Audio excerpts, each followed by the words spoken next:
හැබැයි දැන් ඔබ හිතනවාද මෙවැනි ප්‍රගතිශීලී යහපත් ආර්ථික දේශපාලන සමාජීය කාර්යයක් ඉදිරියට නිකන් යන්න දෙයිද? දෙන්නේ. මේකට එරෙහිව ප්‍රතිගාමින් එකිනෙකාට එරෙහිව සතුරු කඳවුරු වල හිටපු ප්‍රතිගාමින් එකට එකතු වෙනවා.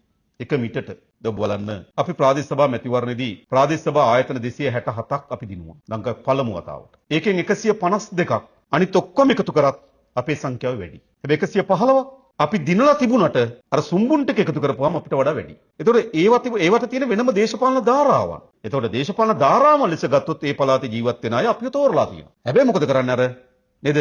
අපි තීරුවට ආයතන 115ක අපිට බහුතරේ නැහැ. දැන් බලන්න ගොඩනගෙන විදිය. කුලියාපිටිය ප්‍රාදේශ සභාව ගත්තොත් අපේ ආසන වශයෙන් අපේ മന്ത്രിවරු 21ක් හිටියා. පොහොට්ටුවේ മന്ത്രിවරු 6යි. දැන් සභාපති කවුද? පොහොට්ටුවේ.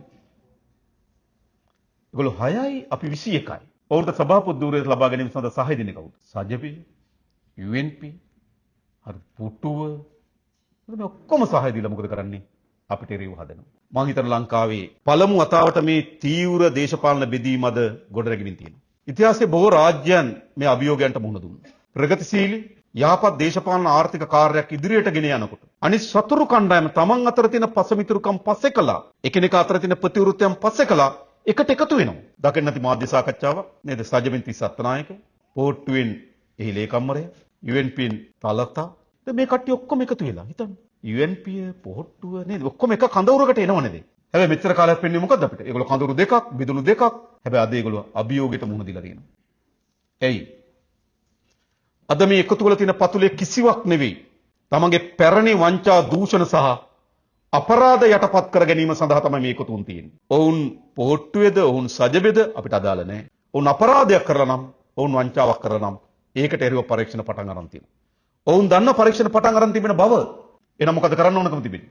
මේ ගමන පරාජයටපත් කිරීම සඳහා තමන් අතර තියෙන පසමිතුරුකම් පස්සේ කළා එකතු වෙන්න ඕන. එහෙම නැත්නම් දේශපාලනිකව ගත්තොත් සජිත් ප්‍රේමදාස නාමල් රාජපක්ෂත් එක්ක එකතු වීම නාමල්ටත් අවාසි, සජිත්ටත් අවාසි. නිකන් එහෙම හිතුවොත්, නිකන් මතු පිටතල හිතුවොත් සජිත් නාමල් එක්ක එකතු වුණා, නාමල් සජිත් එක්ක එකතු දෙන්නටම අවාසි. හැබැයි ඒගොල්ලෝ හිතලා මොකද්ද? දෙන්න බෙදලා හිටියොත් කොහොමත් අවාසි. හරිද? ඒ නිසා මොකද කරන්න ඕනද? මේකට රියව එකතු වෙන්න ඕන. තමන් අතර තියෙන තමන්ට දිගු කාලන වෙන දේශපාලන හානි, දිගු කාලන දේශපාලන හානියට ඊළඟ ඡන්දෙදි කොහොමද ජනාධිපති අපේක්ෂක දෙන්නෙක් ඉන්නේ? එකට නම් එකට එන්නකෝ. එකට නේ දැන් ඉතින් එකට සභා හදනවා නම් ඒක සම්මුතියකට එනවා නම් ඒක දේශපාලන කඳවුරක්. හැබැයි ඒගොල්ලෝ දන්නා දිගු කාලන ඒගොල්ලන්ට දේශපාලනික අවාසි වුණත් කෙටි කාලන මේ නිශ්චිත මොහොතේදී ඒගොල්ලන්ගේ පැවැත්ම හදාගන්න නම් ජාතික ජන බලවේගයට එරෙහිව එකතු වෙන්න ඕන. ඔක ඒක පුද්ගලික පැවැත්ම. හැබැයි මතක තබා ගන්න. ඔය කුමක් කරත් ජාතික ජන බලවේගයට ලබා දී සිට ජනවරම අනුව දූෂිතයන්ට අපරාධකරුවන්ට එරෙහිව කරන පරීක්ෂණ කිසිවක් අඩපණ ඉදු වෙන්න ඉඩ දෙන්නේ නැහැ.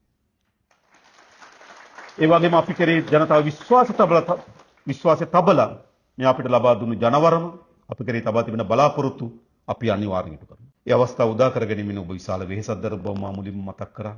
ඔබගේ හඬ ඔබ කරන කාර්යභාරය නොඉන්න සමහරට අපිට ශක්තිමත් ආණ්ඩුවක් හදා ගැනීමට ප්‍රවිෂ්ඨ අවස්ථාවක් ලැබෙන්න ඔබ විශාල කාර්යභාරයක් කරා.